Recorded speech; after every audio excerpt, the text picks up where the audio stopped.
Katika hatua zetu za kuelekea katika kilele cha mafanikio yetu na kutimiza ndoto zetu, huwa tunakutana na mambo mengi sana ya kukatisha tamaa, yani setbacks.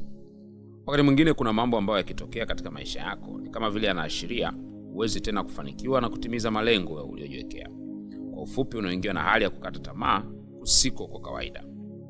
Ukiwa katika hali hii, huwa unatamani uwe karibu na watu wanaokutia moyo na wanakufanya ujisikie kuhurumiwa kila wakati, yani sympathizers. Ingawa hali hii itakufanya ujisikie vizuri, ukweli ni kuwa inakuharibu zaidi. Kadiri unavyochukua muda mrefu kujikunguta mavumbi na kuamua kusonga mbele mara baada ya kukutana na hali ya kukatisha tamaa, ndivyo utakavyochukua muda mrefu sana kufikia malengo yako. Watu wanaotimiza malengo yao maishani huwa na fikra kubwa za aina mbili kuhusiana na mambo ya kukatisha tamaa yanapowatokea wakati wote ule. Ya kwanza, fikra ya kwanza, wanasema maisha yangu huwa si matokeo yale yanayotokea, bali ni matokeo yanavyochukulia yanayotokea.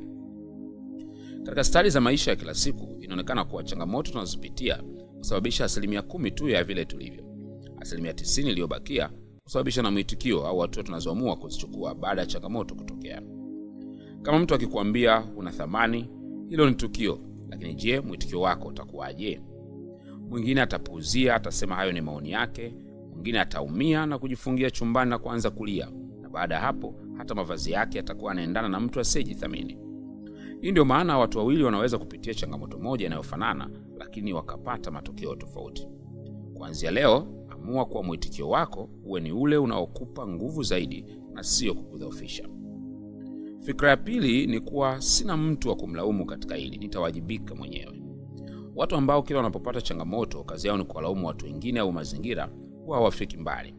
Wengine watawalaumu wazazi wao, wengine shule walizosoma, wengine mabosi wao kazini, wengine mishahara midogo na kadhalika. Cha kushangaza ni kuwa watu wawili kutoka familia moja utakuta mmoja anafanikiwa, mwingine anashindwa. Watu wawili kutoka ofisi moja, mmoja anapandishwa mshahara kila mwaka, mwingine hapandishwi.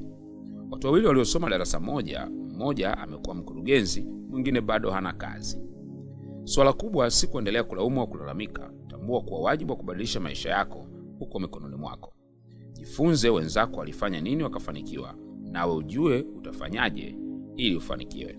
Amua kubadilisha mwelekeo wa maisha yako. See you at the top.